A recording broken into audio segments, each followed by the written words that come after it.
So we back with another one. Let it go. Y'all know what happened. It's Dorinthia.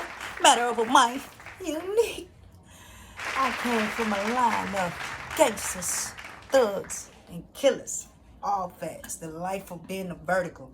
So we back with another one. Hey, listen.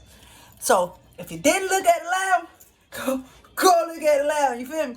So listen.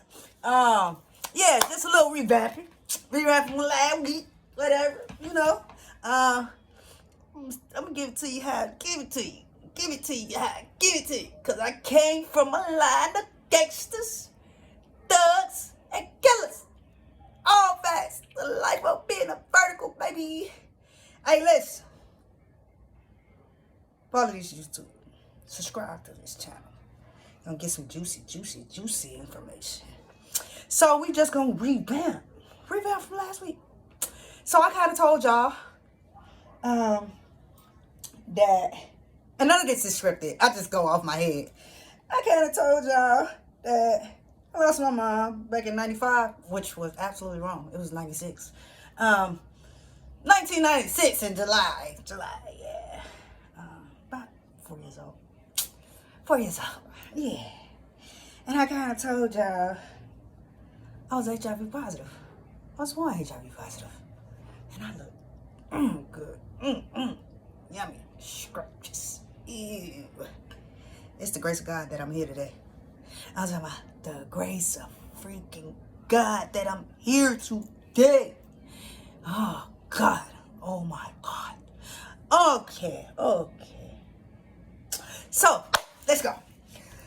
I'm just gonna revamp for last week. I talked about just growing up in the home with it was 4 siblings. I'm not the 5th child, but I'm the 4th child, which is all good, you know. I got 2 brothers on my dad's side. They older than me. I'm the baby girl on my dad's side. You feel me? Yeah, you feel me? Y'all would have thought that, hey, I would be getting everything. Nah, it don't work like that. Absolutely not, because I came from a line of gangsters, thugs, and killers. All facts. The life of being a vertical. Listen, so we did. I did state that my grandmother and my uncle raised us around by, like I said, when I was like 4 years old. My body began to deteriorate on me, like, so I wasn't eating. I was eating through a feeding tube. So small that my clothes, I literally had to tie a belt to all of my clothes. Like, I didn't have no skin. Y'all know I'm already little.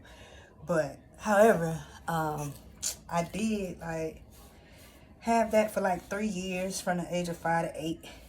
And the last time they told me, when I was 8 years old, it was like, you got to eat something.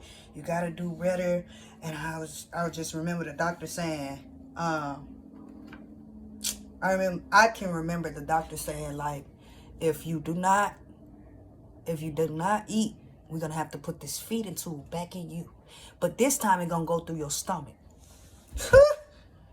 I said, no, I'm not. I remember this because that's a part of me coming up out of there. Yeah, I'm digging it. I'm digging it hard though. The days of wait. I'm digging it hard though. Hey, cause I came from a line of gangsters, thugs, and killers. All facts. So, however, let me get back to the story. Around about 8, I took the feeding tube out myself. And that was the last time I had it. I had a praying grandmother. Y'all know that saying. I had a praying grandmother. That old woman there, that was a praying woman, boy. I ain't gonna lie, that was a praying woman. They got my doors open, flies all in here. Yeah, she took care of us. Like, she really nourished me back to health. I eventually started eating and got a little weight, just a little bit. It wasn't much anyway. Yeah, because I came from a line of gangsters, thugs, and killers. All facts. The life of being a vertical. So most people probably think, oh, HIV was just one of your, it's just your thing. No, in my household, we wasn't permitted to talk about HIV, like I stated in the last video. This was just a sickness that you just had to take meds. And I'm just like, okay, squat it. So I went along with it for years, and I allowed people to tell me that it was just a sickness, but that it was actually something that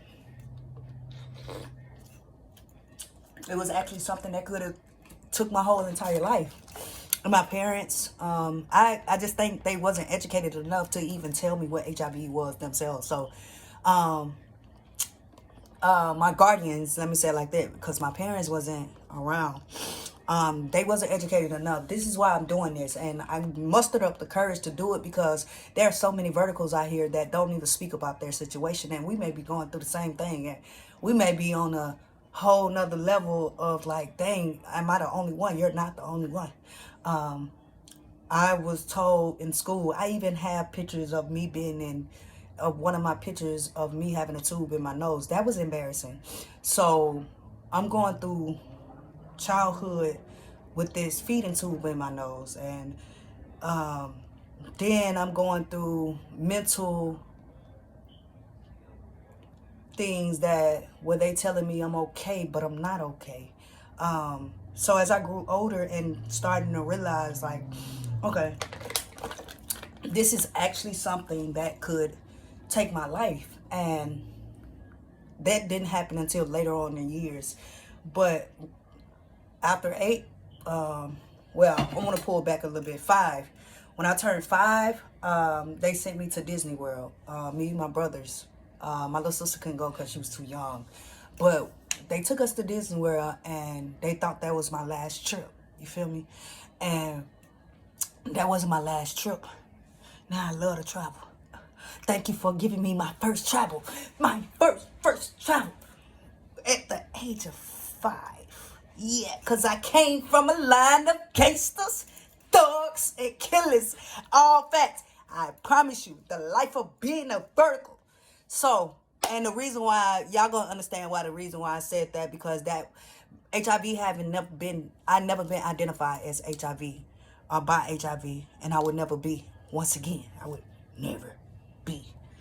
So, I took all this as an adult, just going through my childhood and just having that opportunity to even share in on HIV with the world now. Like, I never thought I'd be in this space. My family kind of still iffy about it, but it's okay. I'm gonna get y'all in too, because I came from y'all, a line of gangsters, thugs, and killers. All facts. The life of being a vertical. So I grew up around the age of 12. This is a story where I had to do a lot of processing and healing, because I'm not that I'm just born with HIV. I got family members that are not, and I'm wondering why I couldn't go to certain things with them and why I can't have fun with them. But as I got older, I understood why. Because I came from a line of gangsters, thugs, and killers. All facts. So listen, y'all. I don't want to give y'all all this in one segment, but when I say my brother them used to shoot the Conyers, they used to have like this after school thing, this summer camp thing down in Conyers. And I'm originally from Atlanta. If y'all do not know, I'm from Atlanta, Georgia, the Bluff, Simpson Road. I came from a line of gangsters, thugs, and killers. All facts. The life of being a vertical. And honestly, y'all, I ain't gonna lie. I was so hurt. Like, but guess what? I literally came from a line of gangsters, thugs, and killers. So me being home was a good thing and a bad thing, because there was drugs in the house, there was guns, there was stuff I got into that nobody knew that I got into. You know what I'm saying? This one ain't gonna be that long. But I hope y'all come back so I can finish the story. Cause I came from a line of gangsters, thugs, and killers. All facts.